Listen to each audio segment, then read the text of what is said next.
A father forcing his daughter into a tiny oil tank after strangling his pregnant wife to death. This unthinkable act of evil shook America to its core. Police immediately go out to these oil and gas tanks. They find Shanann's body. They find a sheet that was from her bedroom.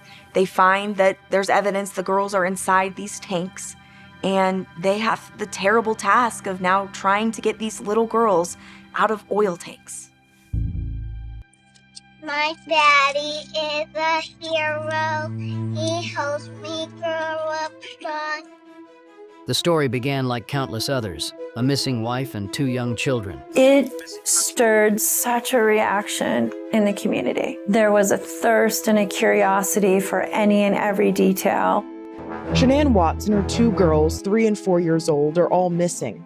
Watts is 15 weeks pregnant. I'm just concerned, and Shanann, if you're hearing this or you're out there, please let somebody know you're okay. In the quiet town of Frederick, Colorado, lived what appeared to be the perfect American family. On social media, Shanann Watts shared glimpses of her seemingly blessed life, posting loving tributes to her husband Chris and showcasing their picture-perfect marriage. Happy birthday to you. Happy birthday to you. Happy birthday to you. Happy birthday, Dieter! Say happy birthday, give Dieter kisses. He is the best thing that has ever happened to me. Shanann and Chris seem to be living the all-American family dream in Frederick, Colorado, which is the blue-collar town. The father who goes out, works in the oil field early in the morning, comes home to the loving wife and their 2 young daughters. But in the early hours of August 13th, 2018, everything changed. After returning from a business trip to Arizona, Shanann was captured one final time by her doorbell camera as she entered her home at 1:48 a.m. Those grainy surveillance images would be the last glimpse of her. I got the phone call that said, my neighbors are missing, and everybody was kind of just in shock. 34-year-old Shanann Watts and her 2 young daughters, 4-year-old Bella and 3-year-old Celeste, lovingly called Cece, had seemingly vanished without a trace. Their disappearance left friends, family, and the quiet town of Frederick, Colorado, in shock as questions swirled about what could have happened to this seemingly perfect family. Mommy has a baby in her belly. Are you guys excited? Yeah. Yes? Are you really excited?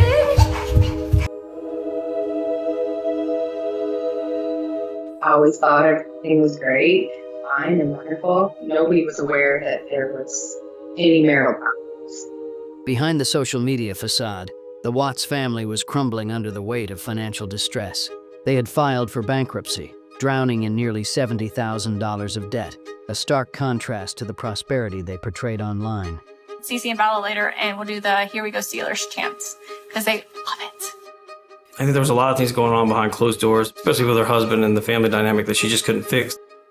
Beneath the surface of their seemingly happy marriage, cracks had already begun to form. Chris and Shanann were going through a rocky period, and tensions were mounting. During this time, Chris met Nicole Kessinger, a co-worker at his office. What began as casual interactions soon developed into a secret affair. Chris started spending more time with Nicole, sneaking away to see her whenever Shanann was out of town or otherwise occupied. Thank you so much for coming out here with me, Christopher. I'm having a wonderful time. You mean a lot to me. He was having an affair because he didn't feel appreciated anymore. There's so many different dynamics going on here. Before you know it, perfect storm is created. While Chris was pursuing his affair with Nicole, Shanann was already 15 weeks pregnant with their 3rd child, a boy they planned to name Nico. Despite the excitement Shanann expressed about their growing family, Chris began to distance himself. I think Nicole Kessinger saw in Chris exactly what the world saw in Chris. He was an all-around nice guy, or that was the mask that he portrayed. While Shanann remained unaware, Chris and Nichols' relationship intensified through secret emails and text messages. Even as he sat at home with his wife and children, Chris was messaging his mistress, his double life growing more brazen by the day. Shanann's job often required her to travel, and on the morning of August 13, 2018, just before 2 a.m., she returned home from a 2-day business trip to Arizona. The moment was captured on her home's doorbell camera, a routine arrival that would later take on chilling significance as the last known footage of Shanann alive. Than they had expected. She wasn't going to get as much sleep as she wanted to get. She rolls her suitcase up and inside, and that's it. Okay. You are? Shanann was known for regularly sharing updates about her life on Facebook, but on the morning of August 13, 2018, her page remained unusually silent. Shanann is all over Facebook. She almost lives on Facebook. Everything she does is on Facebook. She's going live multiple times a day. She also had a scheduled appointment with her gynecologist that day, but she failed to show up. Concerned, the friend who had dropped Shanann off late the previous night began calling and texting her, but there was no response. The girls were going to have their first day of school. You would expect to hear an update on social media, like, oh my gosh, they were so cute, here's a picture. This was a day that you would expect all sorts of updates online from somebody who already regularly updates everyone, and there was nothing. Growing increasingly worried, the friend decided to check on her at home. When no one answered the doorbell, her unease deepened. Desperate for answers, she called 911, setting in motion an investigation that would uncover unimaginable truth. My name's Nicole, and I'm calling because I'm concerned about a friend of mine. I dropped her off at her house at 2 in the morning last night, and I haven't been able to get a hold of her this morning, and I've gone to her house, and her car's there, but she won't answer the door, she won't answer phone calls, she won't answer text messages. They have 2 little girls, 3 and 4. I mean, there's no movement in the house whatsoever. What's her name? Shanann Watts. Alrighty, we will have an officer come out that way as soon as we can.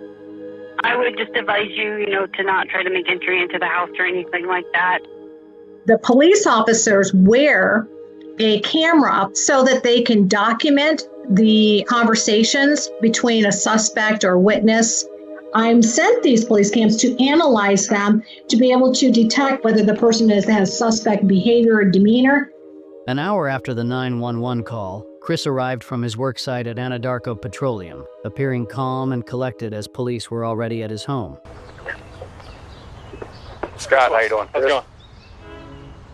When Chris gets there, if you watch the video, Chris runs into the garage and he looks into the car as if they might be in the car. Then he actually opens the car door and he bends down and he reaches around under the front seat. It happens very fast, but you ask yourself, what is he doing? What is he looking for under the front seat? Is he going to find his wife or daughters under the front passenger seat? This is a stalling tactic to kind of gather his thoughts up a little bit. As Chris entered the home and allowed the police to conduct a search, his behavior raised eyebrows. Despite his wife and daughters being missing, he didn't call out for them or show visible concern. At first glance, the house appeared undisturbed, no signs of a struggle or forced entry. But then Nicole, Shanann's concerned friend, noticed something that didn't sit right. Her phone? Her phone's here? Yeah. Her phone's here. Does she work? Yeah, she works from home. Oh, from home? She works distance for Lifeline. He's trying to take attention off of himself, transferring his anxiety onto that phone. Nicole is like a hound dog. She knows something's up. She knows something's off. And she's looking over at Chris going, what the heck is wrong with you? Alongside her phone, police found Shanann's purse, credit cards, essential medications, and even her wedding ring, items she would never have left behind willingly. During questioning, Chris admitted their marriage had been struggling. He claimed that earlier that morning, before leaving for work, he had suggested separating and selling their house, a revelation that only added to the growing suspicions. And how'd she take that? You're about very emotional, about crying. The relationship troubles Chris described stood in stark contrast to Shanann's social media posts. Here we go. Here's CC. RCC. Here we go, Zealanders, here we go. Just weeks earlier, she had shared heartfelt tributes about how Chris had helped heal her from a painful first marriage and stood by her through chronic health struggles. Her words painted him as her savior, her rock, making his story of sudden marital strife all the more suspicious. Shanann described in her videos that Chris was the man of her dreams, swept her off her feet, was there for her during some really difficult time. I don't know, there is no how I come up here. Have a holly jolly Christmas. As police continued their search of the house, a neighbor approached them with potential evidence. He informed the officers that his surveillance camera, which pointed directly at the Watts driveway, might hold crucial footage to determine if someone had taken Shanann and the girls. The officers immediately reviewed the footage, hoping it would provide the answers they desperately needed. I knew that my security camera would catch any of Shanann leaving or someone coming in the house or her leaving with a friend. My son was like, oh, somebody's missing. Well, let's look and see. Did somebody come and pick them up? And where did they go? You know, let's look. Okay, there's no motion. Any motion event that happens, I get cars driving from this street, And this is him at 517.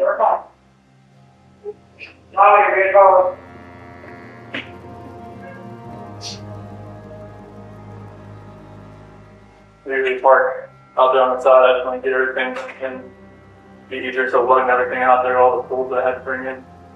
I was definitely hoping to catch Shanann leaving with Bella and Celeste. I was hoping we might catch somebody coming and picking them up to take them on a play date like Chris had said, but we had picked up no other motion or anything like that coming from their house.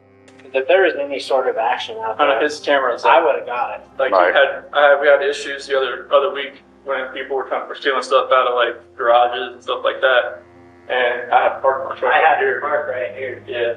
So someone, See if I could see anything where happened. someone tried to jimmy with a flathead screwdriver over there, and it was just like. But if any action would have happened, any cars or anything left your house, I would If it would have been like right in that area, it should have picked. Oh, it'll pick up anything coming down the street. This way. You know where that trigger right there? Oh, yeah. Okay. Chris, I had noticed that he wasn't watching the tape. He was looking down at his phone a lot. He was looking away a lot. And every time he did say something, he was trying to prove a point. I just personally thought the way he was acting was a little strange. As a father, like, my eyes would have never left that screen. Chris Watts can barely watch it, right? So what happens when you arrest somebody? Get down on the ground, put your hands on your head. So he puts his hands on his head, even though he wasn't told. But that was a surrendering moment. When the neighbor was left alone with the police, he was quick to point out that something about Chris's behavior seemed off. No.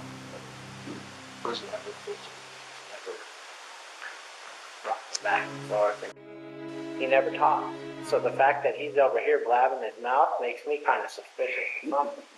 Yeah, but I mean, put yourself in his situation. Oh, I agree.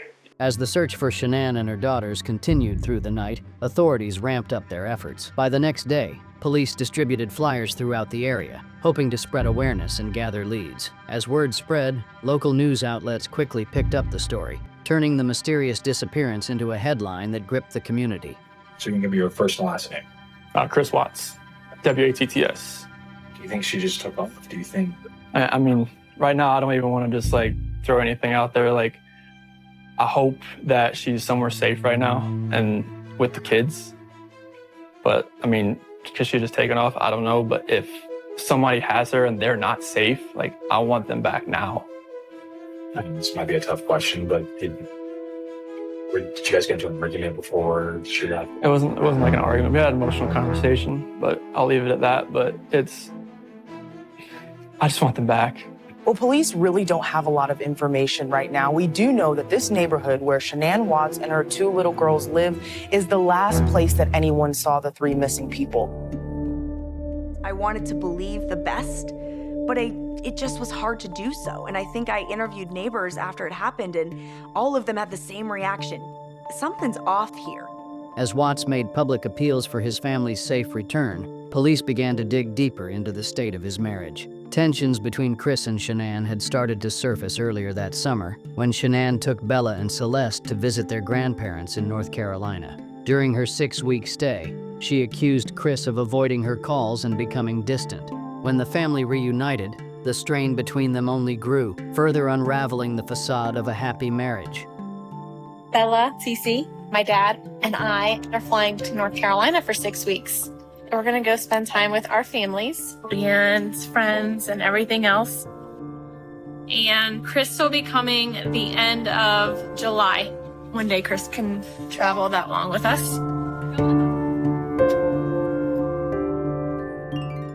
The real Watts family life internally was not what social media portrayed. She confided in friends that he'd been rejecting her sexual advances and he just didn't seem interested anymore. So she was convinced that he must be seeing somebody else. And she told a friend that in actual fact, she'd woken him up one night in the middle of the night and asked him outright, "Who is she? Who is she?" But rather than deal head on with Shanann's obvious distress, devastation about this, he then refused to discuss it any further. When investigators interviewed Shanann's best friend, Nicole Atkinson, she revealed a troubling incident that had caused friction in the family. Shanann had become furious after Chris's parents deliberately gave Cece ice cream containing tree nuts, despite knowing about the little girl's severe allergy. Hey, Nicole. Hi, Agent Greg Zentner with Colorado Bureau of Investigation. Okay. So I understand you and Shanann are pretty good friends. Yeah, correct? we hang out a lot. We have kids the same age. Did Shanann ever say anything to you about their relationship? I think it was the second or third week she was in North Carolina. She got in a fight with Chris's mom because she went to Chris's mom's house to visit, and the grandma, I think her name's Cindy. Cindy bought ice cream that has everything Cece's allergic to. Chris's mom had asked for a list of peanut-free foods that they could have in the house. And so Shanann sent them a list. And they have kind of an ice cream night for all the grandkids. And one of the ice cream has nuts in it. And Cece cannot have nuts. And Shanann catches it. And she's like, no. You know, she had asked Chris, like, you need to talk to your mom. With no clues about Shanann and the girl's whereabouts, the police decided to bring Chris in for questioning. As the investigation intensified, detectives hoped his answers would shed light on the growing mystery surrounding their disappearance. Did he tell you that Shanann and the kids walked out or that they were together? At first, I really thought maybe she was just at somebody's house, just decompressing. Yeah. But after today, like with the onslaught of all the cars, all the police cars, all the news, all the canine units, it's making me lean the other direction about someone took her. But it's just, if someone took her, it would have to have been someone she knew. Because there's no sign of anything like being disturbed, broken. And it's freaking me out. They're asking more in-depth questions, and they're also starting to corner him, not only through his story, but also physically, by making him sit in the corner of the room and setting themselves up between him and the door, as if the only way you're getting out this door is if you go through me first. Is there anyone that you think that maybe your wife got close with? If she did, it was very secret then if that was the case, because I had no inkling at all. No, it wasn't even a suspicion. Okay, not one guy. Or girl. If that was the case, I mean, I didn't have one suspicion about it. Like, if it happened, it wasn't even I wasn't aware. Now let's talk about you. Okay. I see pictures of you from a few years ago, and I see you standing before me now. Okay, you've gotten pretty fit. Okay. You can imagine when guys start cheating or want to cheat, that's what happens. Yes. Tell me about it. I did not cheat on my wife. There's no evidence of any family violence. Shanann never reports any kind of violence to either her or the children. And Shanann was pretty upfront with a lot of her friends. She had a lot of close friends. Okay. You know that we have to get to the bottom of this. You know that. Yeah. Okay. Would you take a polygraph? Sure. Digging deeper into Shanann's text messages, investigators uncovered evidence that she suspected Chris was having an affair. Her growing fears were documented in heartfelt exchanges with friends. Less than a week later, Shanann left for a business trip to Arizona. While there, she received a notification that Chris had used their joint credit card at a bar, spending $63 on dinner, a charge that fueled her suspicions and deepened her sense of betrayal. She's not daft. She knows that this is a lot of money for somebody who is supposedly eating alone. So she immediately gets on the phone to Chris Watts and says, "What did you have for dinner?" He says, "I had salmon and a beer." Well, she goes onto the website of the restaurant he was at and sees that that should have only cost around $30. This is the kind of detective work that women want to be proven wrong by. She knows in her heart of hearts that there is somebody else in this picture. Bearing in mind she's got 2 young children and she's got a third on the way, can you imagine how gutted she must be? I have to wonder, why did he pay for this meal on his joint credit card? I wonder whether this was his way of telling his wife that he was being unfaithful, or whether he didn't care because at this point he's actually already planning to kill her. With Shanann and the girls missing for 2 days, investigators began to suspect that their disappearance wasn't voluntary. Doubts about Chris's story were growing, and attention turned to his possible involvement. By the 3rd day, there was still no sign of Shanann, Bella, or Celeste. The growing urgency of the case prompted the FBI to join the search, intensifying the investigation. This is a very visible effort on the part of Frederick police to make sure the word is out about Shanann. Obviously, they said, we want to leave no stone unturned. We don't want to rule anything out. Neighbors I talked to say this is scary. They want some answers, but right now, all we have are a lot of questions. Police are canvassing a small town with a big mystery. The disappearance of a pregnant Frederick woman and her 2 children has captured the nation's attention. Just concerned, understand if you're hearing this or you're out there, please let somebody know you're okay. In what would prove to be a pivotal decision, Chris volunteered to take a polygraph test, confident he could convince investigators of his innocence. The coolest thing about this is right now, there's only one person in this room that knows what the truth is. And in about 5 minutes, there's going to be 2 of us. So that's the coolest part, okay? And then I can go share that with them out there. Okay? The test is about to begin. Please remain still. Regarding Shanann's disappearance, do you intend to answer all of the questions truthfully? Yes. Is your first name Christopher? Yes. Shortly before Agent Tammy Lee from the CBI is going to conduct this polygraph examination, investigators learned information that they had not known before. We looked at Watts's phone. It was revealed to investigators through text messages, photographs, emails, that he very clearly and for quite a period of time had been having an affair with a coworker at the oil company that he worked at. He had been lying to Graham Coder the day before. If you're going to be deceitful with law enforcement about that, what else have you been deceitful about? Did you physically cause Shanann's disappearance? No. Are you lying about the last time you saw Shanann? No. I really need your breathing to be normal. Okay, you are like all over the place. So. I'm sorry. That's okay. Like sometimes I feel like I'm not breathing enough and I'm like, I have that. I don't want to do that. She's trying to see how he normally responds physiologically, pulse, respiration, heart rate. Before 2018, did you ever say anything out of anger to a loved one? Yes. No. Do you know where Shanann is now? No. Did you physically cause Shanann's disappearance? No. Are you lying about the last time you saw Shanann? No.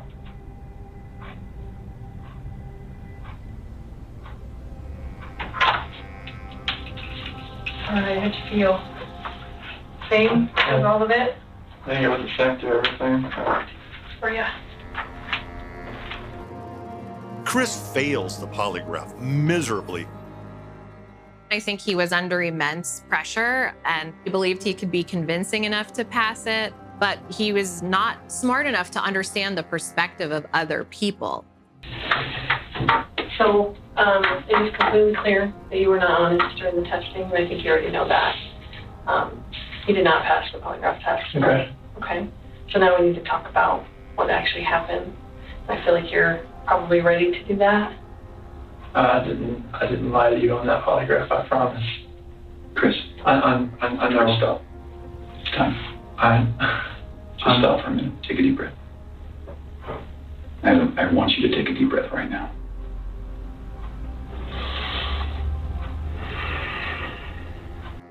Now that Chris has failed the polygraph test, it's time to open up. And the investigators make that very clear. Your opportunity of giving us a different story, of diverting us away from you, is over.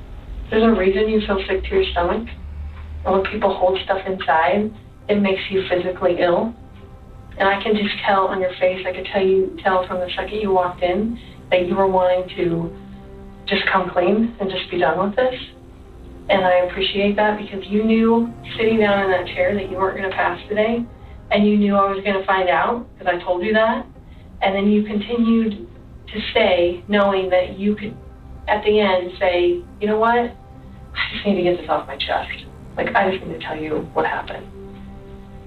We're not here to play games. We're not here to do any of that with you. We just want to know what happened. Chris Watts does admit to something, but it's not what you would expect. We just can't figure out why there's two Chris's. So we need to talk about that, okay? I cheated on her. I know. That 5 weeks I was alone, I was with her most of the time. She's a wonderful person. I mean, she knew I was married, yes. And I told her we were going through issues, yes. And I told her that we were going to get, at the end, like, you're going to get separated. Like, once I figured out what that was, I didn't know what that was going to be. I saw her, took my breath away, and I'd never thought in a million years that could happen. I'm not proud of it. Shanann accused me of it. I denied it. I didn't hurt her. I cheated on her. I hurt her emotionally. I cheated on her. Here's the challenge that we have. We knew about Nikki, and so we didn't need to ask you about her in the polygraph.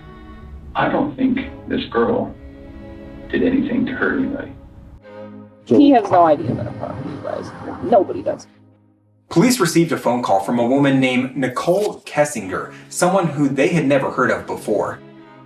I think he's a really good guy. And, I'm worried about his wife and kids. Police quickly found out that Nicole and Chris were co-workers, that their relationship started while in the office. And then did your relationship develop beyond friendship? Yes. You're so damn sexy. Hi. It's me. I miss your face. I was just calling to say hi. Call me back. Bye. For the past 2 months, Chris had been involved in a torrid affair with a 29-year-old geologist and co-worker, Nicole Kessinger. Their secret relationship added a darker layer to an already unfolding tragedy. Chris had a secret app in his phone, the secret calculator, where it looks like a calculator, but it's actually a place where he would store photos of him and Nicole Kessinger, along with the selfies, even some of the more provocative photos that she would take for him. These are your baby girls. And you have not shed one tear. Don't look into that like I don't love my kids. Tell I love me, my wife. explain to me. You're crying with your wife that you're leaving her, Yeah. but you don't cry that your two little baby girls I'm are hoping leaving? they're still around somewhere. I'm hoping they're still somewhere. Yeah, but you alive. don't have them right now. You're I not know. reading stories to them at night. I know. You're not giving them midnight snacks. I love those girls to death. Then show us that. Show us that. The polygrapher and the investigator start to throw out other ideas that Chris can latch to. Chris, did Shanann do something to them? No, I don't know. I'm serious. I have no clue. No, you would have known, because they didn't leave the house. Did Shanann do something to them, and then did you feel like you had to do something to Shanann? Chicks are crazy. Can I talk to my dad or something? Absolutely. Come here. Do you want to bring him in here? No, I just need to talk to my dad. Like, flew across the country. I can't. How about this? If we brought your dad in here, would you please tell him what happened? Chris's parents had a strained relationship with Shanann, often viewing her as unstable. This dynamic presented Chris with an opportunity to share a new version of events with his father, one he knew would likely be met with sympathy and understanding. Tell us no wrong or this polygraph failed it. Yeah, because there's too much emotion. So I mean, they're not gonna let me go.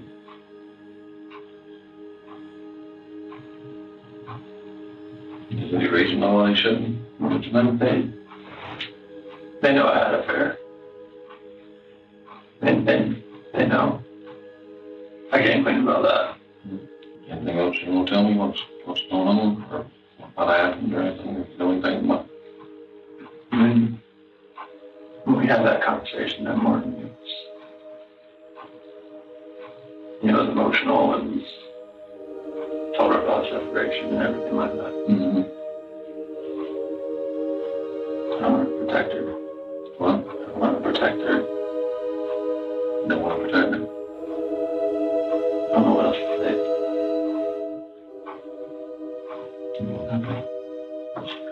Huh?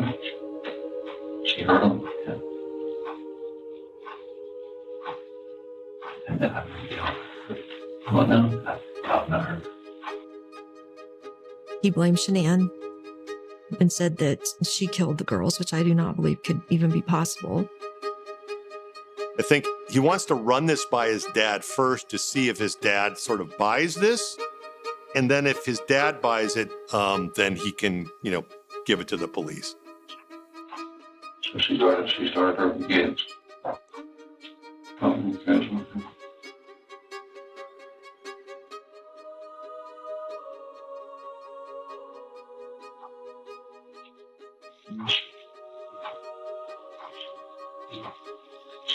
One, she's smelling. Her choking. Did she kill him? Hair blue. Both of them. She choked both of them to death. I forgot the champagne.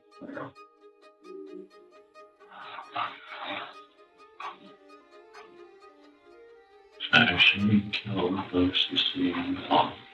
Choked them to death.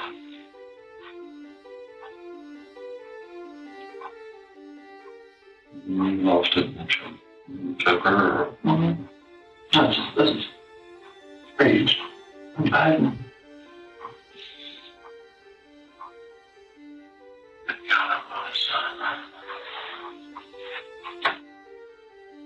Once he admitted that he did it, then there was just this flush of huge sadness. Because then everybody was like, okay, she's not coming back. And those babies are not coming back. And the sadness it started there and it just built. Chris is saying, well, I told Shanann I didn't want to be married anymore, that I had this girlfriend and I wanted a new life. And then Shanann strangled the girls. So this doesn't even make sense behaviorally. You tell your wife that you're having an affair, so she goes and kills the kids. Nobody believes this. Chris later confessed to police that he had placed all 3 bodies in his truck and driven them to the oil plant where he worked. There, he buried Shanann in a shallow grave in a field and disposed of Bella and Celeste in adjoining oil tanks. Using GPS data from Chris's truck, police were able to pinpoint the location, leading them to the grim scene. Police immediately go out to these oil and gas tanks. They find Shanann's body. They find a sheet that was from her bedroom. They find that there's evidence the girls are inside these tanks. And they have the terrible task of now trying to get these little girls out of oil tanks. To dispose of his daughters in such a horrific manner, Chris would have had to force their small bodies through the 8-inch openings at the top of the oil tanks. These were children well beyond their toddler years, making the act even more disturbing. He shoved them into those containers, a cruel and unimaginable step taken solely to conceal his crimes. Police get there and they're shocked. The hatches on the oil tanks, they're about the width of a paper plate. And they can't figure out how you would get a child through them, let alone 2. This shocked me just as much as I think it shocked the rest of the world. All of it. Like, he lied so much. Now I go back and think about all this shit, and I'm like, it's lies. I really thought she left. I was like, let her fucking go. You know, she'll come back in the day. She'll get right. Let her cool down. She'll be here. It'll be okay. You know, like, how to be convinced? Like, I think she's just upset. And then. In court, Chris Watts faced his sentencing. While he had confessed to killing Shanann, he only pleaded guilty to murdering Bella and Cece as part of a plea agreement, one that would spare him from death row. A Colorado man charged in the murders of his pregnant wife and 2 daughters will be back in court today. But in an unsealed affidavit, he says he is not the one who killed his children. Shanann, Bella, and Nico love and caring people. They love life. They love being around people who love them. I trusted you to take care of them, not kill them. You buried my daughter Shanann and Nico in a shallow grave, and then you put Bella and Celeste in huge containers of crude oil. You heartless monster. This is hard to say, but may God have mercy on your soul. I hope you enjoy your new life. It's nothing like the one you had out here. We loved you like a son. We trusted you. Your faithful wife trusted you. Your children adored you, and they also trusted you. Your daughter Bella Marie sang a song proudly. I don't know if you got to see it, but it was, Daddy, you're my hero. My daddy is a hero. He helps me grow up strong. I have no idea who gave you the right to take their lives. On November 6, 2018, justice was served. Chris Watts was sentenced to 5 consecutive life terms in prison without the possibility of parole. 1 life sentence for each of the lives he took: Shanann, Bella, Cece, and his unborn son, plus an additional life sentence for terminating Shanann's pregnancy. I think Watts killed Shanann because he simply didn't want to be in a relationship with her anymore. He felt controlled by her, he felt belittled by her. These are valid things to feel, but for God's sakes, get a divorce. But he didn't do that because he didn't want to deal with the emotional fallout of it. He didn't want to deal with the aftermath of it. So he took control of the situation in the most cowardly way possible. Months after his conviction, Chris Watts decided he had more to say. He agreed to sit down with investigators for a second time, and this time, he claimed to finally reveal the full truth behind the horrifying events. He's in prison when then he makes this final confession where he says, okay, here's what really happened. The last thing we talked about was where the girls were, but we never really got to talk about that night. She got home like at 2 o'clock. I just had a feeling that she knew, like, what was going on. What I did Saturday night was the last straw. Going out with somebody and I don't have to account for it. It's like not trying to hide it at all. I felt her get into bed. She started rubbing her hand on me, and we ended up having sex. When I woke up later on in the morning, like, I pretty much, told her, like, I didn't think it was gonna work anymore. And she was like, "Wow, what was last night?" And she's like, I knew there was somebody else. I knew there was somebody else. I couldn't just say, yes, there is somebody else, but then she said, never gonna see the kids again. Never gonna see them again. Get off me. If I never met Nikki, would I ever have thought our relationship was bad? Probably not. So when did it turn? I told her I didn't love her anymore. That's when it happened. What happened? Somebody got off her and I from him. I don't even want to say it, but like I had to. I just felt like there was already something in my mind that was implanted. I was going to do it, and I woke up that morning and it was going to happen, and I had no control of it. Why couldn't I just let go? What was she doing? Right? No. What'd she say? Mom. And she had her little pink blanket with her. And where was Shanann at that point? Yeah, she's pretty much on the bed, but she was face down. I put Shanann in that sheet carried her downstairs. Back in my truck out. So you put Shanann in the truck, and then you put the two girls in the truck? Sitting in the back with the, like in that bench. So Shanann was back there too? On the floor. What did they say about Shanann being on the floor? Mommy, okay? What did you tell them? She'll be fine. When I was driving up there, they were just sitting there, just kind of asleep or kind of just like, holding on to each other, laying in each other's laps. Honestly, like I try to picture that whole ride, like it's like 45 minutes to an hour ride out there. And it's just like, couldn't I have like saved my girl's life? Couldn't I have done something? Why did I do it? I don't know. I wanted all my life was to be a dad, just have, kids, and they loved me, all that, and it just nothing made sense. So what happened when you got out there? CC was first. Blanket over her head. Did she struggle at all? I think so. It went down the door. What happened there? What happened to CC? Every time I closed my eyes, I started to see her saying, "Daddy, no," and that was it. I hear that every day. Chris Watts destroyed so many lives by these really selfish actions. It's not just the immediate family, it ripples out into the community. The main detective on the case did retire from PTSD specifically because of this case.